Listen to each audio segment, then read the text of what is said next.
Salut tout le monde, j'espère que vous allez bien. En ce qui me concerne, ça va plutôt pas mal. Alors comme d'habitude, on n'oublie pas de s'abonner, de mettre les petits pouces, éventuellement de partager la vidéo, ce sera gentil de votre part. Aujourd'hui, je vais vous montrer une vidéo technique. Ce sera tout simplement comment fabriquer un œuf poché. Beaucoup de personnes, suite aux photos que nous avons postées, mon ami et moi, récemment, là, ont dit qu'ils n'arrivaient pas à faire des œufs pochés. Donc aujourd'hui, je vais faire une vidéo. C'est relativement simple. Il faut prévoir donc une casserole avec de l'eau, un peu de vinaigre, du sel, de quoi sortir l'œuf. Ça sera une des techniques, parce que je vais vous en faire deux. Je vais faire la technique classique et une technique au fouet qui sera la plus simple. Donc évidemment il faut de l'œuf. Là j'ai prévu un toast pour mettre les œufs dessus. Et voilà, donc ouais, ça va être vite vu comme vidéo. Par contre, quand vous faites un œuf poché, il faut toujours faire en sorte que tout le reste soit prêt. Si vous faites par exemple une salade de pissenlit au lardon avec œuf poché, votre salade sera dressée, la déco sera posée, les lardons seront chauds à côté. Quand vous sortez l'œuf de la casserole, ça part tout de suite.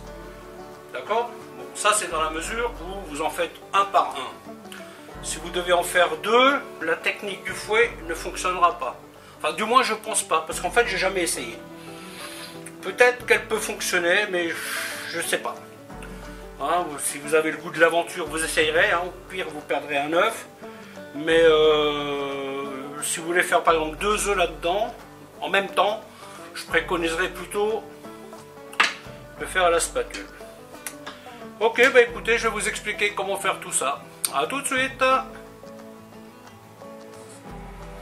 Première des opérations, porter l'eau à ébullition. On y met un peu de sel, un peu de vinaigre. Pour imager cette vidéo, je prendrai des photos que j'ai faites l'autre jour. Pas besoin de d'en refaire. Car il y a une belle sélection de photos qui est déjà faite avec 6 œufs pochés. Donc on part sur 3 minutes de cuisson. Si vous voulez un jaune plus coulant, vous mettez 2 minutes de cuisson. Mais idéalement, c'est 3. On utilise bien sûr des œufs bien frais.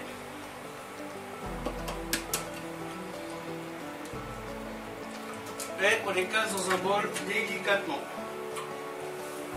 Le plus frais, le mieux c'est. Alors l'eau, je la porte à ébullition, mais bien sûr, on ne laissera pas cette eau bouillir pendant la cuisson. C'est juste pour atteindre une température, mais après je vais baisser le feu à frémissement. Donc je vais commencer par la technique la plus simple. D'accord? Alors, au boulot, nous ce qu'on faisait, on secouait la casserole pour créer un tourbillon dans la casserole. Malheureusement, ce truc-là, il a tendance à mettre de l'eau partout. Donc moi, ce que je vais faire, vous voyez, je prends mon fouet et je vais bien tourner autour de la casserole, vous voyez, comme ça. Alors, évidemment, je fais attention de ne pas en mettre partout parce que je n'ai pas trop envie de passer la serpillière. Vous voyez, et là, je fais un tourbillon dans la casserole. Le plus vite que possible, hop. Une fois que vous avez votre tourbillon, vous mettez l'œuf, 3 minutes.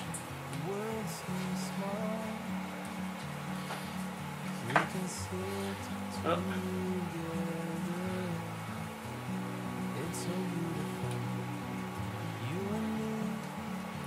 Si vous voyez que ça s'éloigne trop, vous pouvez vous pousser délicatement le blanc sur le jaune.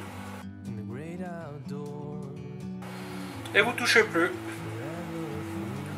Vous laissez passer les 3 minutes. Alors, bien entendu, il faut le manipuler délicatement. Vous voyez, je ne laisse pas l'eau bouillir. Là, je fais un frémissement.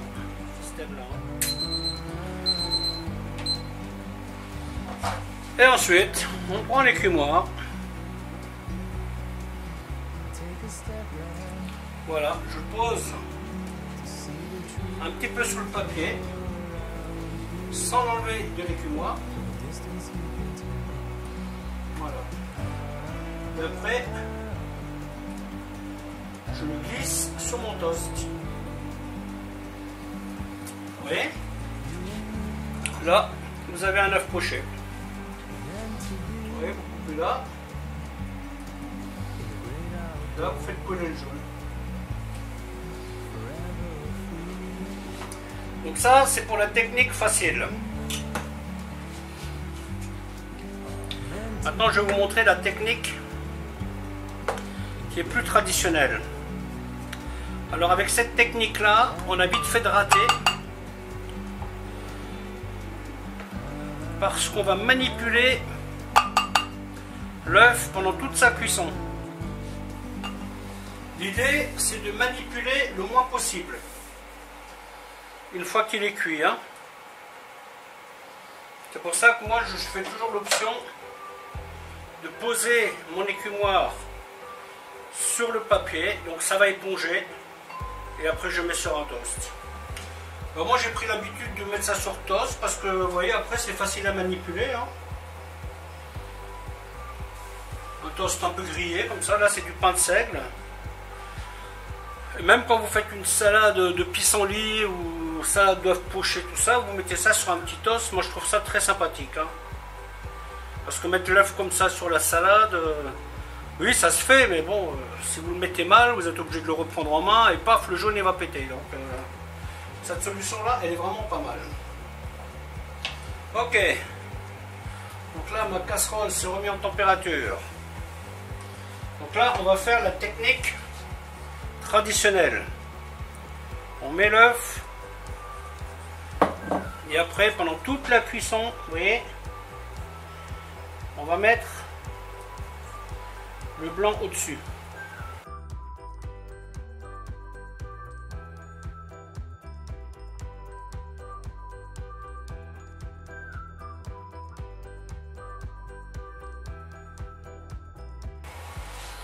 Voilà, ensuite, pareil, délicatement.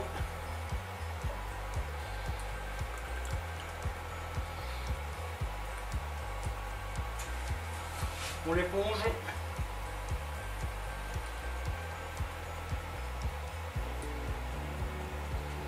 Voilà.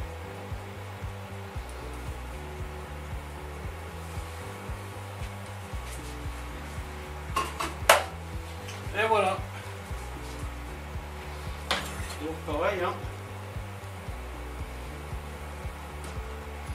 Voilà, celui-là il est moins cuit, vous voyez, mais comme j'avais pas enclenché la minuterie.